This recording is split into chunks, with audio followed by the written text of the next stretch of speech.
influence them. We're not going to be able to solve our problems if we get distracted by sideshows and carnival barkers. One Republican, one Democrat, and you discuss the issues that matter in today's local, state, national, and global politics. Hosted by Steve Hickson with co-hosts John Stanberry and Franklin Chansey. This is Backfire. Hey, Steve Hickson here. You keep going. Keep going. Yeah. Steve is out and about. He's we've been working him really hard once a week here for an hour.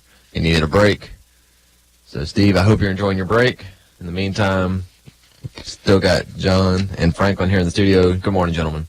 Good morning. Your wife must be awfully upset, though. You've gone from being the world's greatest engineer to go ball. Go ball. Boo.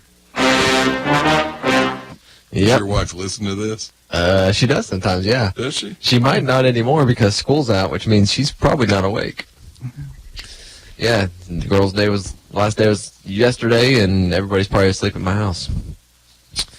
Well, I tried to find some local news to talk about. I prefer to do, I like it when half the show is local and half is national, but the only thing I could find in the paper were pictures of Kevin Brooks shaking hands and kissing babies. So there's not a whole lot to talk about there. The Republican Party had both of the mayoral candidates there last night. Oh, very good. At a meeting of the party? Party meets on the fourth Tuesday of the month, and we try to have a program every month. And this past program was the two of them. How'd it go? Well, fine. It wasn't a debate. It was more of a forum. Each one, made about a 10-minute presentation, and then they took some questions from the audience. And Any interesting questions? they'd mentioned the debt, and I asked them about the 28% tax increase and the surplus funds that was going to generate, and would they commit to how they felt about committing to paying that down on the debt. Both of them actually expressed a good bit of concern about the level of debt. There's around $100 million in the city. So, that was encouraging on both their parts. What power does the mayor have? None. And they both actually expressed that, except Kevin did point out that the mayor does have a veto. The mayor doesn't actually have a vote, but the mayor does have a veto. It's been used 2 or 3 times since the position was created. Franklin helped create the form of government. He might be able to shed some light on it's a weak mayor system. Well, it wasn't. It's not that it was a weak mayor. The view was that Cleveland is of a sort of in-between size, and by that meaning that the established bureaucracy, if you will, that's employees who've been there for a long time and so forth, don't necessarily have a lot of background and training in some of the issues that municipalities come across, like bond funding and grant applications and so forth.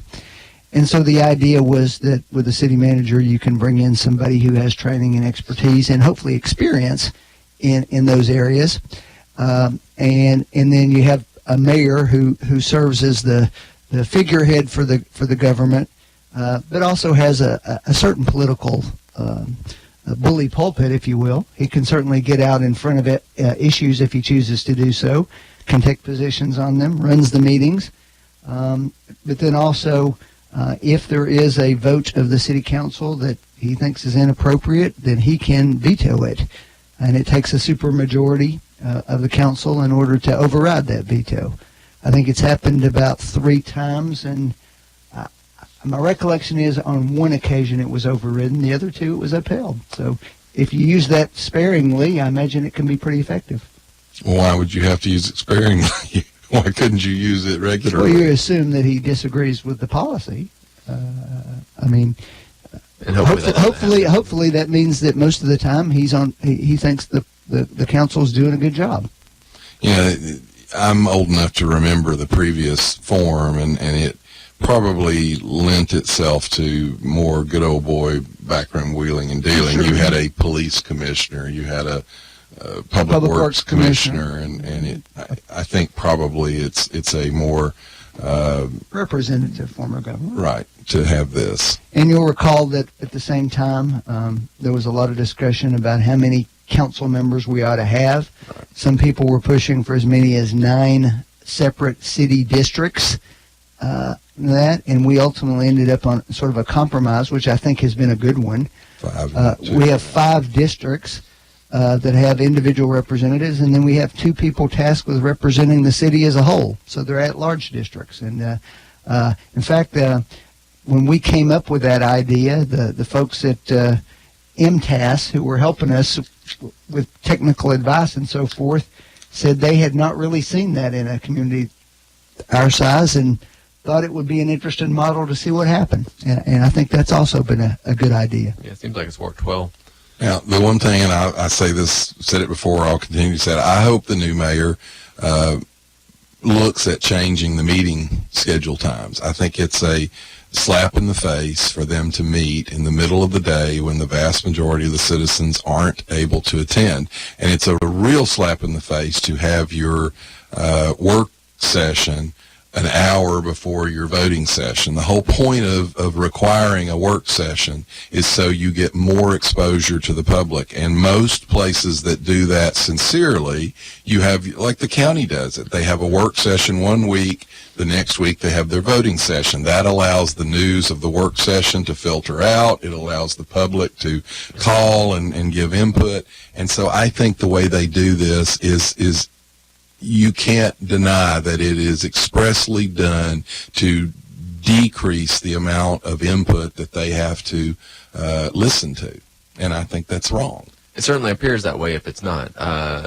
And also, even having them in the middle of the day, does that not limit the people Absolutely, who could run it for limits. council? Absolutely. Because who can be there? The county commission alternates. They'll have a morning meeting one week. They'll have an evening meeting. I think that's fair. I think that gives the public, you can make the argument, hey, third shift people can come to the meeting. Sure. But the point is, if you alternated, it would do 2 things. It would show that you're actually trying to engage the public. I think the way this is done basically sends the message, we don't want you at our meetings. We want to do what we're going to do, and you just take it. Well, I know they've been trying to find a time slot that would keep you from being able to attend, I'm sure. but they just keep having to dance around. I'm sure. Do y'all remember either, you said 3 things maybe that the mayor's vetoed in recent memory? Do you remember what they...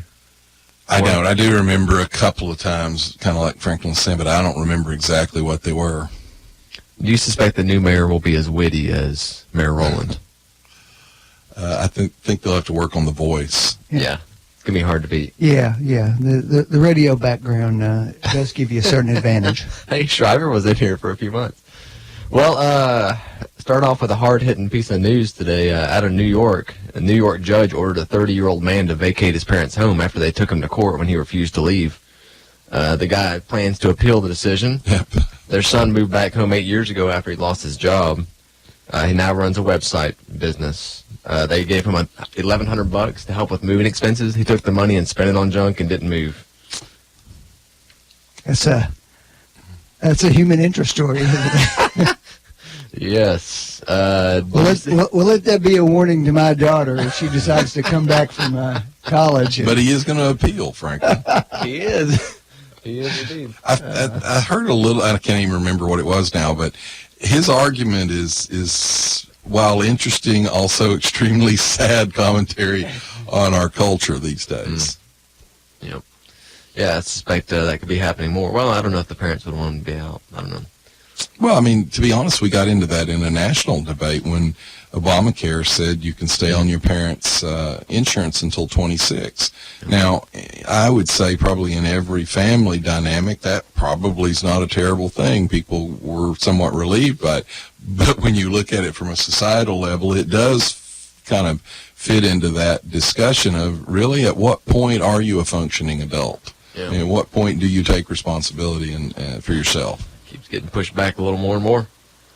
I saw an interesting article said beating Republicans in November will be harder than Democrats thought. The generic ballot has now shifted to it's either even or one recent one, I think yesterday, actually had the Republican up in the generic. And that was after it sitting about where? Do you Well, at the first start of the year, there was a double-digit advantage to the Democrats. I think it was 13, 14%. And then a month or two ago, it was down to about 5%, and then about 3 to 4%, and now it's zero. Plus, Trump's approval numbers have come up. Plus, the main thing is the economy. Huge numbers of people now feel much more optimistic about the economy, and they credit Trump and the Republicans for that. Franklin, is this a poll that you are comfortable with and are familiar with? The generic ballot? Yes. Sure. I have no reason to doubt that one bit. Okay. Now, historically, the party in power loses seats. The question here is how many seats, do you lose? How much can the Republicans limit that? How much can the Democrats push it? It's still a series of local elections. What it may show is the degree of enthusiasm people have. Although the recent elections, that's been a real concern for Republicans and an advantage to the Democrats, but recently the Republican enthusiasm has turned out to be pretty high. Mm-hmm. The problem is we're still a long way from the summer when Lots of things really can change. When things really happen, and to determine what will happen at that point. So, Well, and too, you've got, if I was a Democrat, I'd be rather upset with my leadership when you've got Nancy Pelosi actually going on record that she will repeal the tax cut and increase taxes on people. That's probably not an effective campaign strategy for a lot of districts. But now they've got some new marketing coming out. I've got an ad here I brought for Franklin. It's Stronger Together, MS-13 and the DNC. So, they'll be able to campaign on the defending the supposed animals, That's actually more clever than your folks usually are. Okay. So keep it up. Stronger Together, Keep that up. MS-13, DNC. Okay. Good times here at Whoop FM. Well, the House votes to ease bank rules. It looks like Trump will approve it.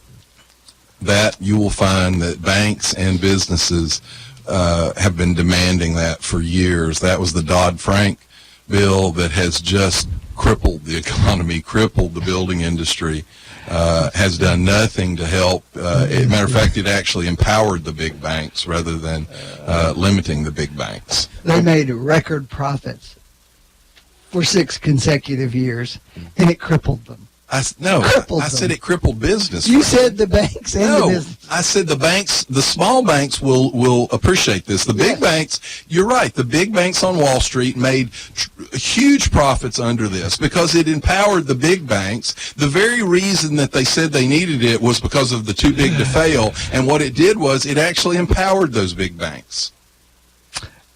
And now we're essentially back where we were before, when they can do whatever they want.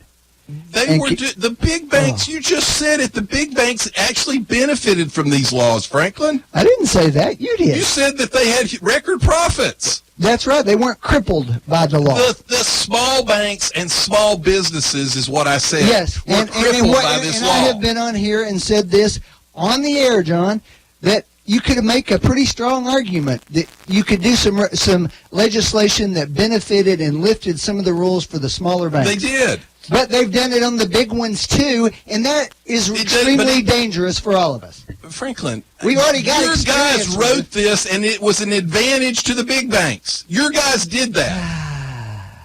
As I said, John, explain to me how taking the controls off the big banks makes us safer. Well, I'll tell you one way this works. For example, in the building industry, they'll come in and they'll go, well, we're going to put these safeguards in place. For example, they require contractors now to be responsible for workers' comp.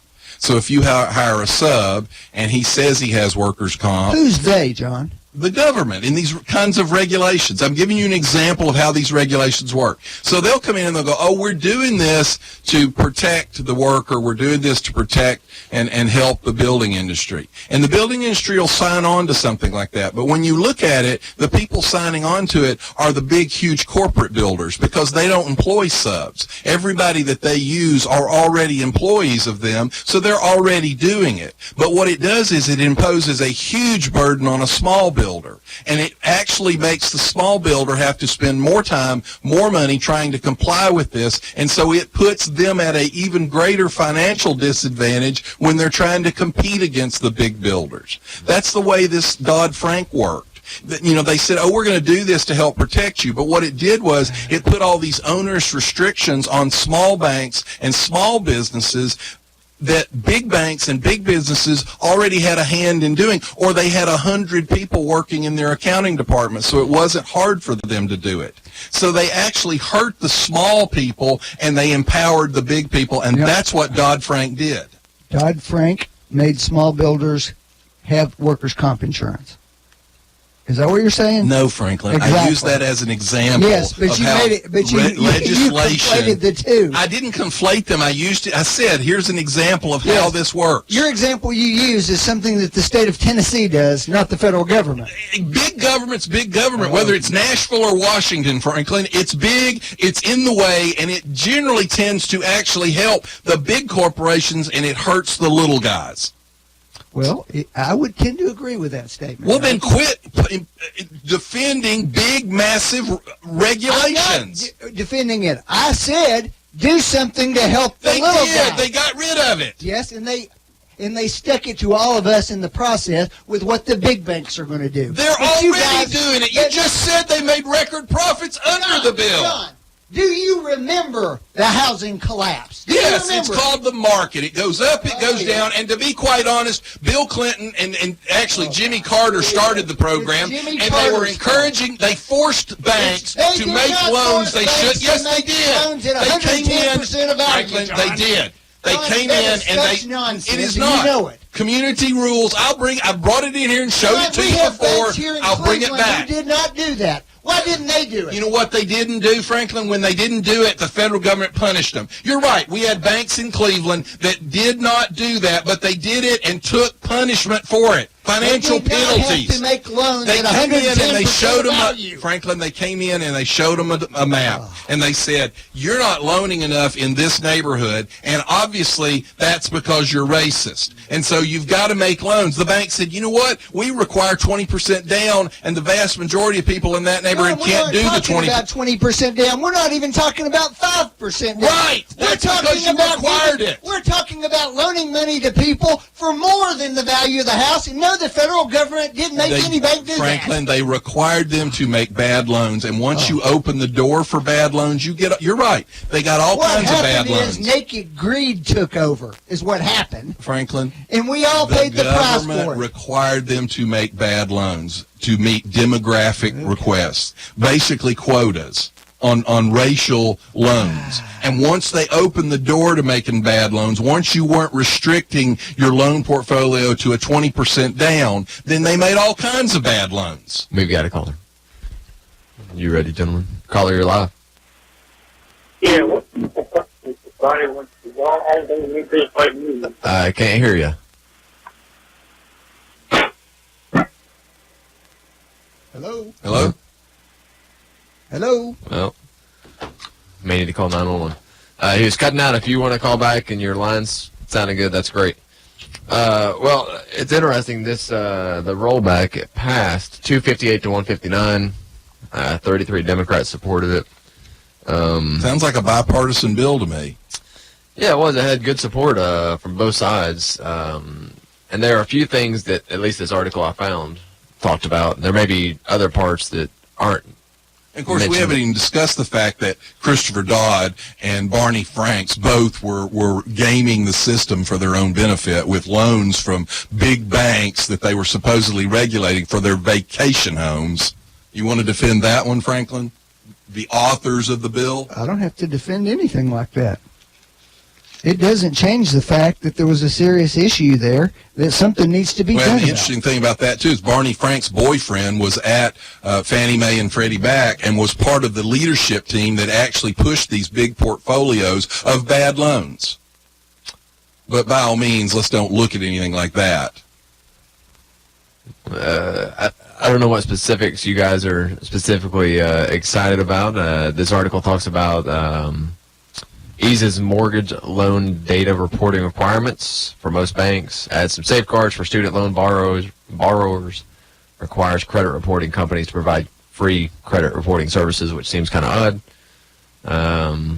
Well, it's always easy to require private businesses to provide free things. Yeah, it seems really strange. They're doing work for free. Typical, government person, hey, I will give you something for free and make someone else pay for it.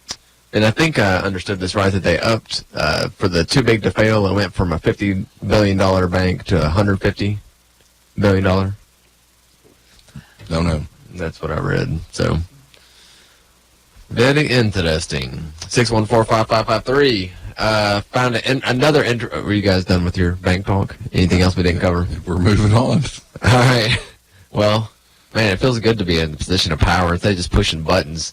I might just sit here and talk the whole time and let y'all just sit there and watch me. Then we'll see what ratings do. Tank. Ratings? We don't need those stinking ratings. Well, I saw an interesting article that said that only 12.8% of studio films contained characters identifying as lesbian, gay, bisexual, or queer. The lowest percentage since GLAAD began tracking in 2012. 12.8%. Well, that's interesting since they don't represent that percentage of population totals. So what do you want? You want disproportionate representation? On top of the fact, I find that is a perfect example of the very problem we have, the fact that you have a group that actually tracks that percentage. Yeah, I would suspect it probably already is disproportionate. It's disproportionate. Because it's already 12.8. I mean, most surveys, now it may, actually with the kind of social push that the gay and lesbian leadership has been able to cram down our throats the last couple of decades, it may be increasing, but traditionally it's been considered anywhere between 1% and 3% of the population. So that's four times. What the article actually said was, didn't say starring gay and lesbian. In other words, just had somebody in it. But frankly, the point is, if you put a million people in a room, traditionally 1% to 3%. Well, the traditionally, if we're being honest, very few of us go through an entire day without encountering somebody who happens to be gay. Well, you know what, Franklin? So I guess that's 100%. Let me tell you something. I couldn't say that. You know why I couldn't say that? Because you don't ask. I don't care. Okay. It's none of my business. Okay. I don't care. It's not. I don't want to know what your activities in your bedroom are. I'm enough of a libertarian to go do whatever you want to do. Keep your mouth shut about it, and no one will discriminate against you. But if you insist on cramming it down my throat, and especially insist on cramming it down my children's throats in school, then I will take issue with it. And you've had do what you want to do in the privacy of your bedroom. Keep your mouth shut about it, and no one will bother you. Well, on the same note, saw a headline that says the New York Stock Exchange's new president is a woman, at last. First time ever. So I don't know if that means that we have our first female stock exchange president, or she's had a sex change. Well, since the Democrats all fought against Gina Haspel, the first CIA director that's a woman, and the press has pretty uniformly just sort of ignored the story for fear of giving Trump any credit, I don't think we ought to cover that story either. Having a woman... The 300 stories written about it, of course, don't count. Frankly, your people fought against her. The Democrats opposed her coming and going. The first female director, matter of fact, your people held up the first openly gay ambassador appointed from the United States. Held up his confirmation for months. That may be true, John. That also means that we're judging people on their No, it doesn't. You all held him up because you didn't want Trump to have the credit for it. There was no blemish on his record at all. I don't know what right-wing rag gave you. All right, what's the blemish on the first openly gay ambassador, the ambassador to Germany? What was the blemish on his record that held him up? Some anti-Semitic comments that were attributed to him. Attributed to him. Well, John, that's what we investigate. We determine whether it's true or false. That would have been fine if you had held a hearing. You held up the hearing on him. You wouldn't allow him to come in and defend himself. So, John, to the gay community, I will tell you, you all are useful until a Republican is actually helping you. Then the Democrats will cut your throat. Here we go again, John. This is where you switch Just like horses. the war on women, the Democrats will cut your throat if you're a conservative Republican John, woman. get off your hypocritical horse. Okay? You are the one who has supported time and time again not holding hearings for people, and I'm the one who's been in here on the radio saying every one of them deserves a hearing. So you take that deal, and we won't have this problem, will we? All I told you was because you want your to party, go when it's okay your for party you. held it up because you Oh, didn't want stop it. Trump to have John, the credit for you it. never, ever defend a principle when it's politically inconvenient That's for not your true at party. all. No, it is true. Every one of them, let's give them a hearing. Are you for it or against it? Sure, Franklin. Then when? Just now that you guys are in charge? That's not what you did when the last sheriff was in town. We're talking about the sheriff's Remember town? Neil Gorsuch? Remember that one? Yeah, I do, Franklin. Remember Merrick Garland? Y'all were just fine for political delay then. Ladies and gentlemen, we have a call. Caller, you are live on Whoop FM. Yeah, good morning. How you guys doing? Fine. Great. Are you always fussing like this every morning? Pretty much. Pretty much, yeah. All right, can I get a phone question then? Sure. Sure. Hank Jr., Country State of Mind. Oh, you want a song played? Sir? You want us to play a song for you? Yes, sir. You don't want to listen to us yell anymore? No. No. Well, all right. Well, wait about half an hour, and then we'll stop the yelling. Have a good one. Thank you. Although Hank nerve. Jr. is an excellent request. So as soon as we're finished with the program, I want you to make sure you got a Hank Jr. song ready to go. Hey, listen up. You're not in charge, John, but yes, sir. All right. Well, do you suspect anything? Do you think there will be any changes on the stock exchange with the woman, or do you think it'll be business as usual? No, I think she'll be a capable person like anyone else. Why do you think that? She's a woman, John. Ooh. Well, that's coming from a Republican who had a chairman of the Republican National Committee in the 60s, who had a congresswoman from the 50s for decades until the National Organization for Women and the Democrat Party defeated her. So the Republican Party actually owns the all of the civil rights advances for nearly all of these groups. First Vietnamese congressman elected was a Republican. The first blacks elected were Republicans. All of those accomplishments are Republican accomplishments. Yes, and It was a Republican state senator in Upper East Tennessee that actually made the deciding vote to give women the vote, that is true. opposed That is by the true. Democrats. The difference is John's party has devolved and gone in the opposite direction.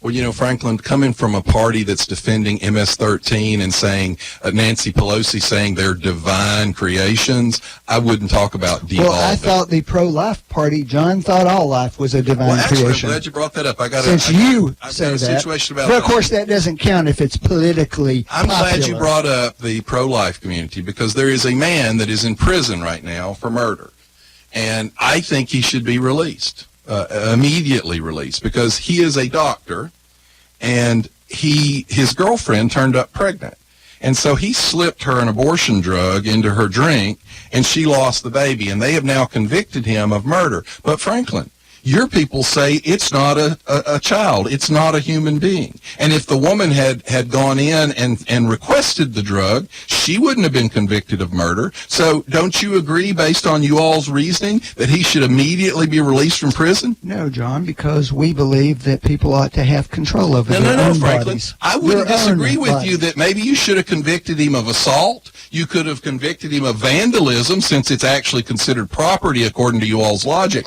But you shouldn't have convicted him of murder. So are you on board with me that he did not commit murder? No, I'm not, John.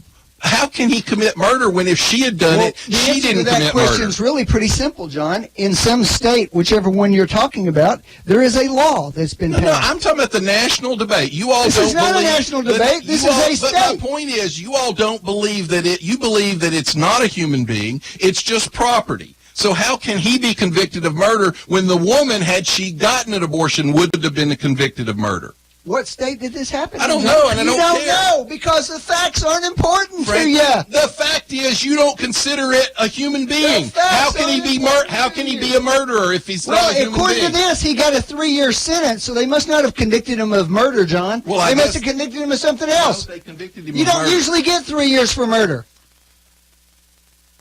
Gosh. Hey, There you go. Those facts can be awfully inconvenient. He should not have been sentenced at all, according to the pro-choice people. Nobody because said they that. claim that this is not a human life. If it's not a human life, then he didn't kill anybody. John, perhaps that makes sense in your mind, given the Is a length of- fetus a person or not a person? Which is it? Depends on what state you're in, John. Well, I'm That's not what talking you about, I'm guys talking have about wanted morally all and along. ethically. Isn't that Morally what and you wanted? ethically. Not state Isn't by that- state, morally and ethically. I believe, John, let me be clear, that the rights of the woman carrying it are superior. That's my belief. Actually, Franklin, a dog is still a dog, whether I love dogs or hate dogs. It doesn't make any difference. John, so I'm your asking you, is a analogies- fetus a human or not?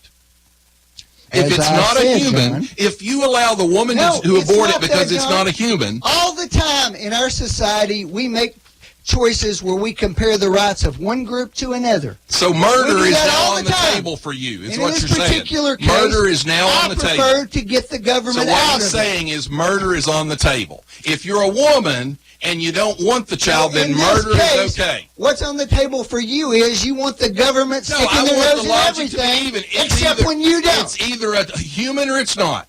If it's not a human, then someone like this doctor can't be convicted for murder, can't be accused of murder, because he didn't murder anything. And He if you're vandalized. pro-life, John, you can't be pro-death penalty because that's life.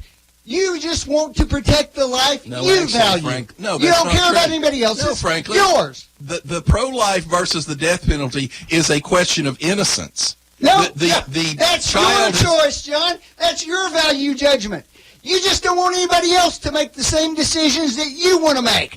Look, Franklin, It's I don't totally decide. hypocritical. No, Franklin, I don't decide to kill someone. 12 peers in a jury system decide and that. that makes it okay because 12 people did it. Well, fine, then let's submit abortions to a 12-person And that'll make panel. it just fine 12, under your would you theory, accept right? that? You would Would have you to. accept if you a did it. 12-person No, panel? I want the person to be in charge of their own body. That's what I want. With that, we will be back after break. You're listening to Backfire with Steve Hickson. We'll be right back after this. You are listening to WOOP-LP, Cleveland, Tennessee. WOOP FM is a broadcasting service of the Traditional Music Resource Center, and we play America's original music. Need to do your taxes? Using your tax refund for your next vehicle? Buy Here, Pay Here USA has tax pros on site to prepare your taxes and provide you with a free tax refund estimate. Use your refund estimate as down payment on one of our vehicles, and we'll pay for your tax prep, up to $250. Why wait for your money? Our tax refund special makes it easy for you to sign and drive. Visit any of our 4 locations or buyherepayhereusa.com for details. You're going to want our sticker on your car. We're at the Train Heating and Air Conditioning Testing Facility to experience their infamous torture tests firsthand. Hi, morning, kid. This is cold. I'm surrounded by HVAC units covered in a layer of ice and snow. I get it. It's hard to stop a train. Ready for a heating and air unit that's been tested in the harshest environments possible? Stop thinking about the other guys and get a Train. Call Mechanical Systems today to get your home on the road to comfort. 336-5739. Train, the most reliable heating and cooling brand. Tired of standing in line to cash your paycheck? Go to usmoneycard.com. Company doesn't provide direct deposit? Visit usmoneycard.com. The smart and safe alternative to carrying cash. We'll provide direct deposit for your prepaid debit card, or you can deposit cash anytime. Your US Money Card is reloadable and can be used wherever MasterCard is accepted. You never have to worry about overdraft fees. Spend what you deposit. So log on, load up, and love your US Money Card, the safe and smart way to spend. Visit usmoneycard.com for complete details. If you need a little green, Lending Frog is making deals. He'll lend you cash on any kind of wheels. Borrow just a little, or you can borrow big. Lending Frog is a new financial gig. It's hip to hop into cash. LendingFrog.com is making a splash. Dig it, dig it. Dig it, dig it. Economy Rental, located at 901 Sahara Drive Northwest. Economy Rental. Rent a living room suite as low as $11.95 a week, $47.95 a month. Bedroom suite from $11.95 a week, $47.95 a month. Economy Rentals. Room packages at group prices. Come by, tell us what you're looking for, and get a group price. 15,000 BTU air conditioners for only $19.95 a week or $79.95 a month. 110 volts. Cool 700 square feet with a remote control. Economy Rentals. Troy-built riding lawnmowers. 17.5 horsepower, 42-inch cut, $34.95 a week or $138.95 a month. Economy Rental. Pulling 21-inch push mower, $13.95 a week or $55.95 a month. Locally owned and operated for more than 35 years. Located at 901 Sahara Drive Northwest. Economy Rentals. Attention, Cleveland area creditors. Are you tired of dealing with debtors that owe you money? I'm Jeff Renfro, and I've owned and operated Financial Recovery, a debt recovery specialist here in my hometown of Cleveland for 18 years. We're a licensed and bonded Tennessee collection agency working for a wide variety of creditors from commercial, manufacturing, physicians, dentists, attorneys, small business owners, to individuals. Look, any kind of business dealing with billing, charge accounts, or even return checks. I know your past due accounts are not a top priority for you, but they would be to me. Let me try to make it easy for you to make a change in the way you've been handling your accounts. There's no contract and no cost to you in most cases, as our fee of only 30% can be added to the balance owed to you. So, whether you have hundreds of accounts monthly and need help with your billing and collection, or you're just an individual and somebody owes you money, let me help you. Give me a call at 400-5376 and I'll come by and see you. That's 400-5376. Financial Recovery, a licensed and bonded collection agency in Cleveland, Tennessee, 400-5376. You're listening to Backfire with Steve Hickson on Whoop FM. Call 423-614-5553 to join in on the conversation. Now, back to Backfire. All right, we are back. This still isn't Steve Hickson, but John and Franklin are still here. We got a phone call. Look at that. All right, let's see what hit song we'll be playing next. All right, caller, you are live on Whoop. Good morning, Daniel, John, and Franklin. How's it going? Good morning. How are you? I just got a question for you guys. I've been hearing that they're going to build an emergency room up on Stewart Road. Why spend money building, buying a piece of land when they already got a building over here we could use emergency room in? You know what I'm talking about, where it used to be in the hospital. Well, it's Erlanger Hospital who wants to build the new emergency room, so it's not anybody local who owns the property. In fact, the people who own the other hospital that's being utilized now are the same people that own Tenova, and they're opposed to the new emergency room coming in. Actually, we've had... Go ahead. This is my opinion. We have got a lot more people living here now than we did, and in the 70s and 80s, we had two hospitals here. I don't know why they can't open that other building up, just have another hospital. Well, actually, the last 2 weeks at Rotary Club, we've had Erlanger came last week and Tenova came this week to talk about this. And I asked the same question both times. They have to go to the state and get what they call a certificate of need. And I asked both of them, I said, as a capitalist, someone that believes in free enterprise, why should the government require a significant or certificate of need? If Erlanger wants to spend the money and put a new hospital in here and they can generate enough business to pay for it, I think we all benefit from that, just like you said. So I find the process to be kind of a good old boy backroom wheeling and did. I'll give you an example. We had a group that wanted to put a MRI unit in here, and they requested a certificate of need, and the hospital didn't want it because it was competition. They ended up being denied. We would have had 2 MRI units in Cleveland, probably would have seen the cost of MRIs go down because of that. So I'm for competition. I'm with you. I think if they want to put it in, spend the money, invest in it, I would let them do it. Well, guys, I appreciate it. Thanks. Thank you. But now neither, to be honest, it's funny because I asked that question to both of them. One of them's on one side of the certificate of need, and one of them's on the other side, but neither one could really explain other than... Well, the argument was that there's a significant population, Polk County, southern McMinn County, and so forth, that would benefit from it, and that there's, because of that expanded population, there's actually a need for more emergency But now, having facilities. said that, Tenova apparently is kind of recognizing that need and saying, well, they're going to open an outpatient ER. The problem for me is, what's the downside? I mean, one of the downsides was, well, we don't want to waste that money. Well, that's one thing if government was doing this. But if it's private industry, private business, I'm not sure I see the downside, except, Well, of it course... is government in this case. Erlanger is a Well, government but that's all hospital. gotten mixed up, like with the cable deal. You know, we're going to expand cable or broadband choices for people. Well, not really. You've got a government entity in Chattanooga that's doing that. I had a problem with that because it was the government. But in this case, one hospital used to be the government. Now it's private. One hospital still is sort of quasi-government. My point, though, is one of the things I've told a lot of people is, for example, look at LASIK surgery. LASIK surgery has never been covered by insurance. It has always been a private pay procedure, an elective procedure. About 5 or 10 years ago, it would have cost you $5,000 to have LASIK surgery on your eyes. You can get it now for less than $250. That's what private competition does. So when you talk about, they'll go, oh, competition doesn't work in healthcare. LASIK surgery proves that it does work in healthcare. Now, there are some doctors, I will say this, there is some concern that you go to the ER and let's say you've torn your rotator cuff. We have excellent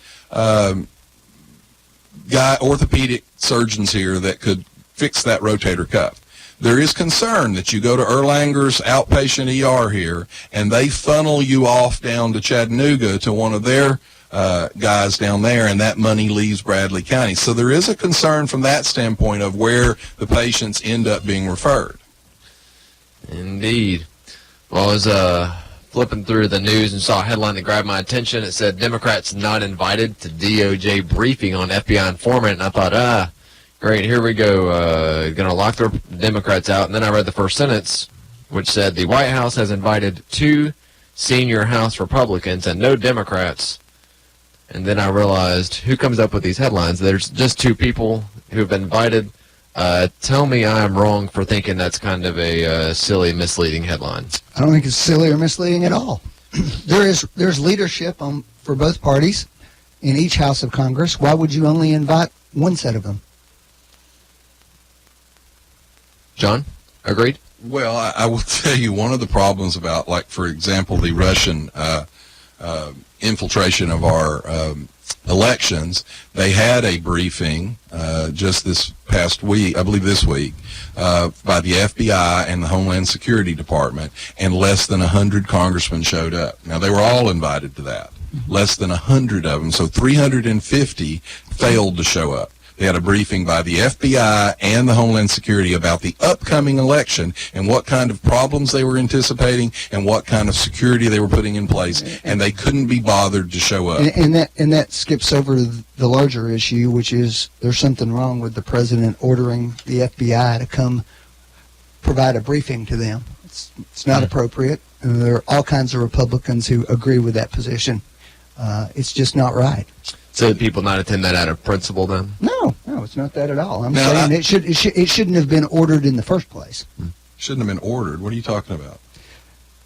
Rosenstein was summoned to the White House by the president, met with him, and the result was this agreed briefing there that they were providing apparently just to the Republicans in this case. It's not appropriate. And there's all kinds of Republicans who are up in arms about it. It should not happen. Well, I can tell you the briefing I'm talking about was open to all of them. They were all invited, talking about the one and they he didn't just show read about. up. The one he just I read know. about. I'm telling you, Franklin, they had another briefing. They were all invited to, and they didn't show up. And I'll kick my own people. The chairman of the Homeland Security, Chairman McCall, who is a Republican, when asked about the poor attendance, said, well, it was at 8 o'clock in the morning. So all of this, but my point is, Franklin, it's your Democrats that are claiming they're so emblazoned about this security. Here was a briefing they couldn't be bothered to attend. This is not a party statement, but I would be interested in knowing of the 100 who showed up, how many of those are actually on committees that deal with Homeland Security and intelligence and so forth, as opposed to all the members out there who really aren't involved in that. Well, they were all invited. I can tell you, if I was they were all invited, I would invited. have gone. We only have a few minutes left with Franklin Chansey today. And so Sad, isn't it? It is sad. So I wanted to find out, do you guys want to talk about, while you're here, would you rather tackle China and the tariff stuff or the North Korean summit being kind of They're wishy-washy? both going poorly for the Trump administration right now. The Chinese fleeced the president this week in his trade deal with them. And then North Korea appears to be going back to their previous behavior. Well, the problem is we have seen their testing site dismantled. After it collapsed. We have seen a moratorium on the missile testing for months now, and we got 3 prisoners released. So we've already been successful. Except that what we now know is that the site collapsed on itself. No, we knew it was collapsing on itself. We knew that it was So a to say PR they battle. dismantled it is a gross exaggeration. But Franklin, the fact that you're giggling and laughing about this, here is a president who at least got more progress than the last 4 presidents, Republicans and Democrats combined. And as usual, your Trump derangement syndrome is so great, you would rather see him fail than have a success. I would You like were to have him giggling. have a You were strategy. giggling about the fact that it was going through rough waters.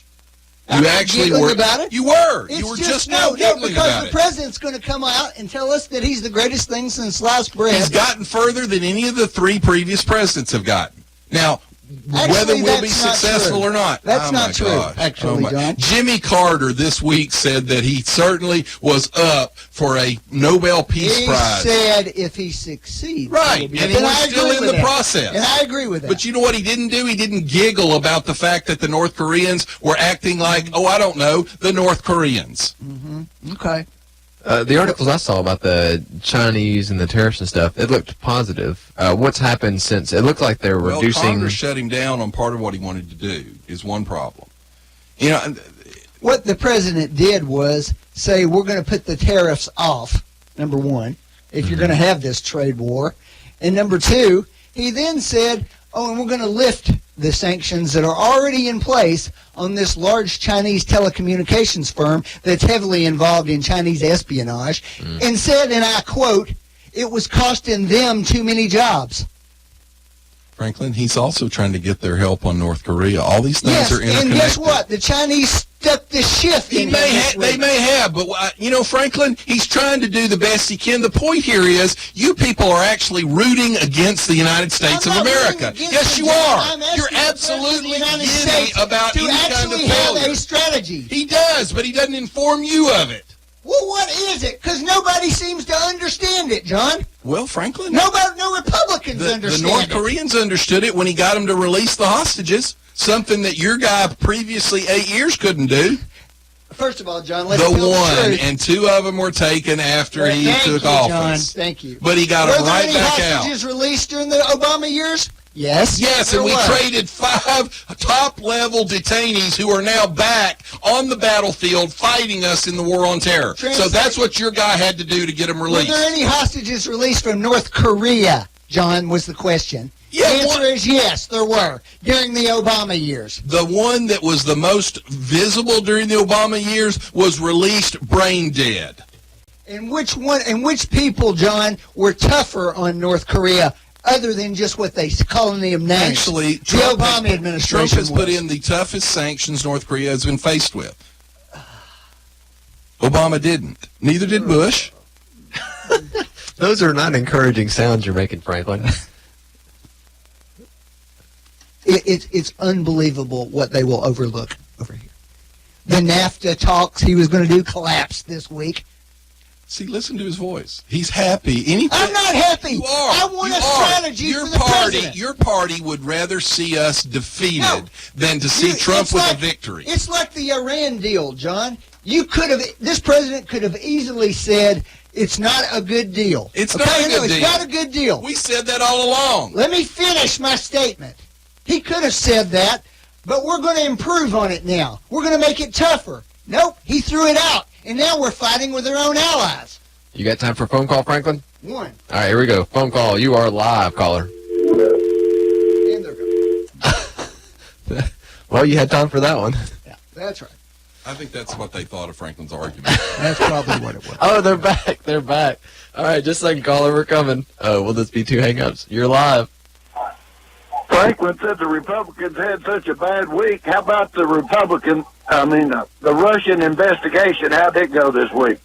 Well, let's see. The president's lawyer's business partner turned on him yesterday and agreed to cooperate. On what? There's no proof of anything. You don't know what there's a proof of. Now we found out that they put this spy into the Trump campaign before they even knew about the supposed meeting that triggered it. This is the greatest myth and lie that the Your people Republicans are have going come up down. with I yet. said this at the beginning. Your people are going to go down on That's this right. because They it put was a government weaponization of government. Let's work our way through this. They put a spy in the Trump campaign. Yes, they did. And then did what? Came out and stuck it to Hillary Clinton 2 weeks before the election and said are you nothing okay about with Trump. the government What an spying idiotic on political campaigns? Are you okay with them spying on political campaigns? They didn't, John. They did, Franklin, and they're going to be proven, and people are going to go to jail. You go for it, John. Matter of fact, McCabe's probably headed to jail.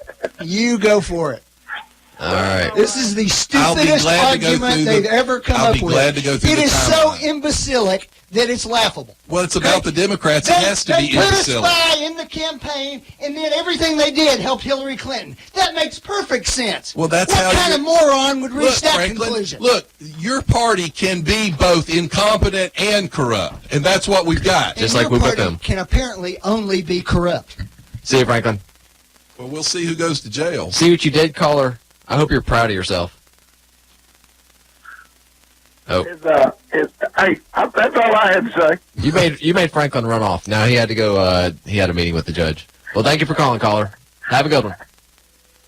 Look, you can go through the timeline. This is getting worse and worse and worse for the Democrats. They claim that the supposed drunken ramblings of Papadopoulos with the Australian diplomat was the trigger for this investigation into the Trump campaign. But we now know from emails that came out this week that the spy, and by the way, the New York Times has gone all kinds of verbal gymnastics to avoid using the word spy.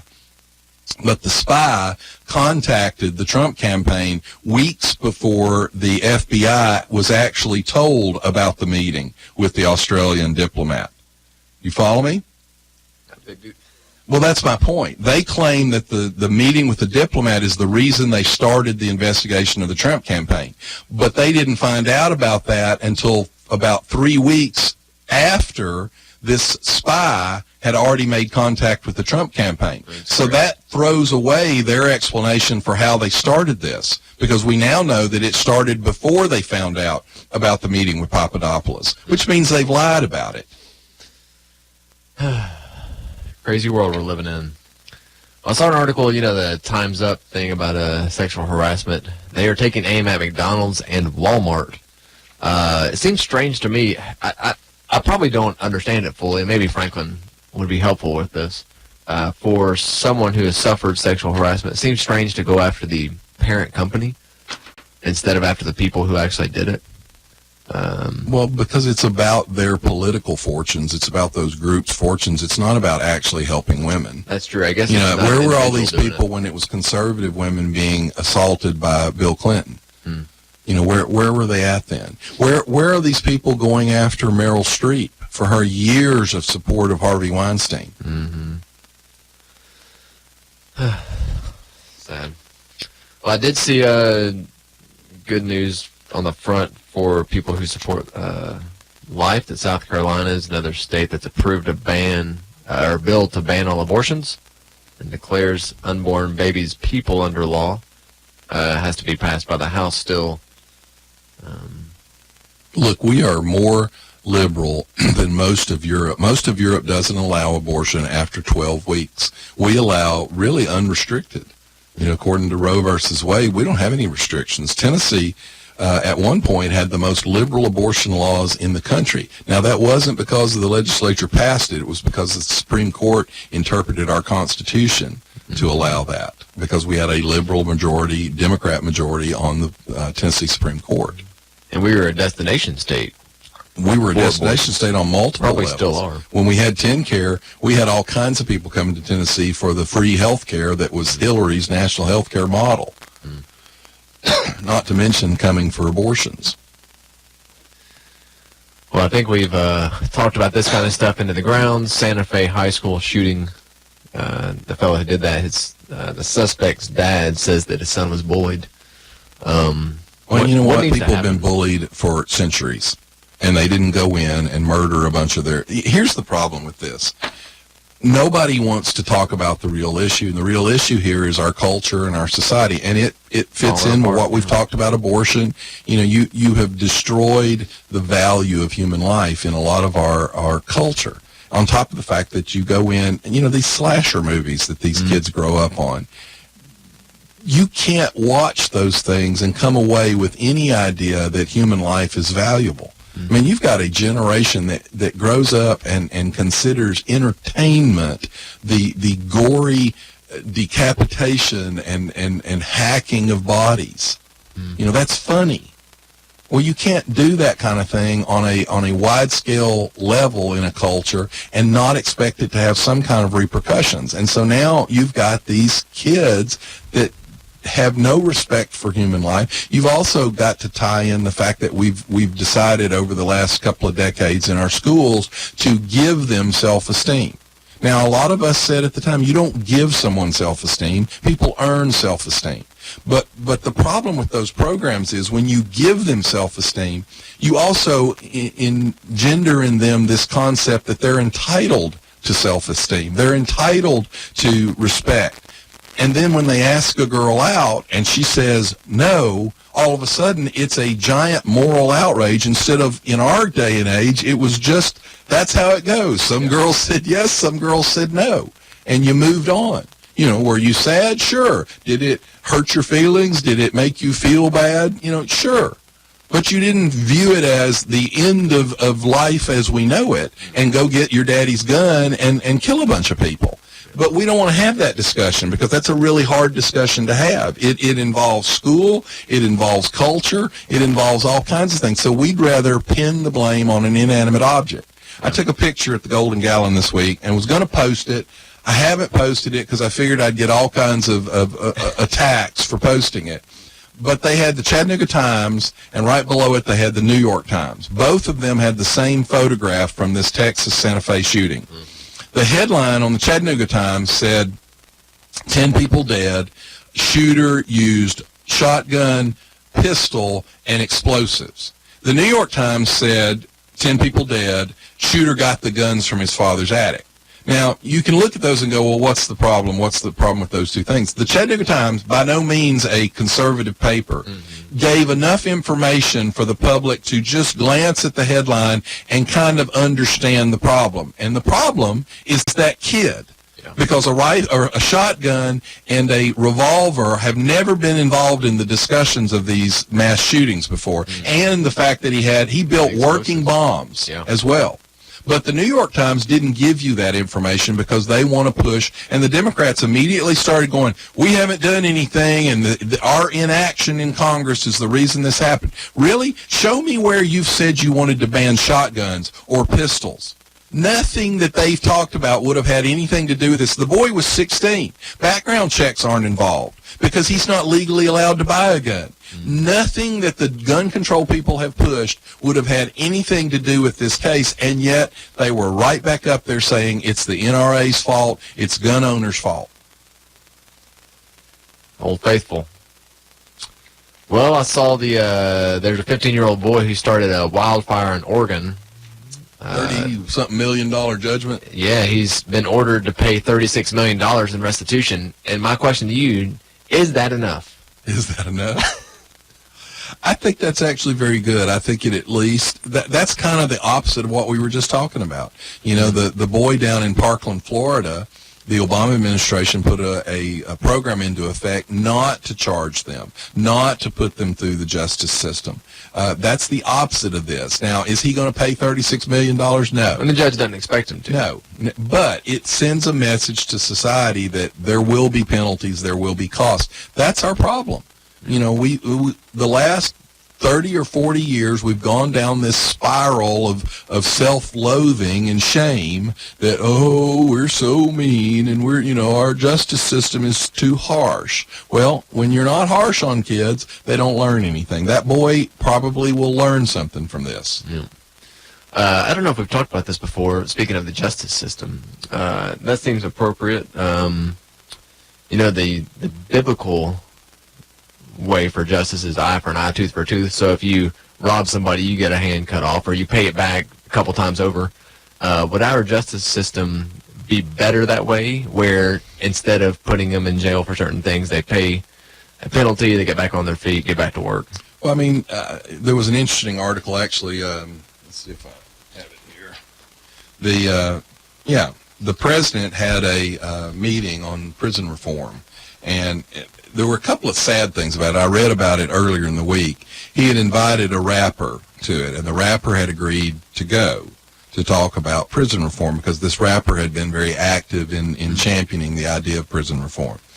The rapper got attacked on social media. As a matter of fact, Jay-Z said he shouldn't go because it's Trump. Now, that's counterproductive. Yeah. But this rapper, and I don't fault him in a way because apparently he got a lot of blowback. Yeah. He opted not to go. But Van Jones went, the Obama administration official, the communist, admitted communist went. And when he came out of it, he said he was actually encouraged by the meeting with Trump. He said on this issue, he has been tough. He said that the president showed compassion for prisoners that most liberal Democrats would have agreed with. Trump said, prison reform is an issue that unites people from across our political spectrum. It's an amazing thing. Our whole nation benefits if former inmates are able to re-enter our society as productive, law-abiding citizens. Send a bill to my desk and I'll sign it. So you have to be careful in prison reform that there's still enough punishment, but you probably want to find a way to shape it so that they don't come out more damaged than they went in. Just angry, yeah. Yeah, have the punishment meet the offense. I mean, that's what you do as a parent, right? You don't want to overdo it. No, I'm not endorsing chopping people's hands off for stealing. I'm not saying that either. But making restitution, you still $100, you owe us $200 or something. Because you look at, I don't know, it's tricky. You have like a dad who's been struggling to pay child support, we'll say, which is part of the problem too, family falling apart. But if he's struggling to pay child support and you put him in jail, guess what's going to happen when he comes out? No child support. They're getting no child support. While he's in jail, he doesn't have money. He doesn't have his job when he gets out of jail, and so he's just back. We've done that locally. We have work release programs where we force them to pay. Now, I will tell you that judgments are uniformly kind of worthless. You'll find all kinds of people out there that have been victimized, that got a judgment, and the courts don't force those judgments to be paid very effectively. In Tennessee. In other states, I know Georgia's got a pretty stricter. Yeah, first time you miss a payment, they're coming out. Well, I don't mean just child support, like people that have stolen, embezzled, and things like that. Yeah. For example, they'll say, well, we have to allow that person to live. So the person goes out and buys a brand new Lexus. And the court will go, well, we have to allow them to buy a car. Really? You have to allow them to buy a $50,000 car when they owe a judgment against someone else? I don't think so. Yeah. So there's common sense that ought to be brought into play that unfortunately doesn't always come into play.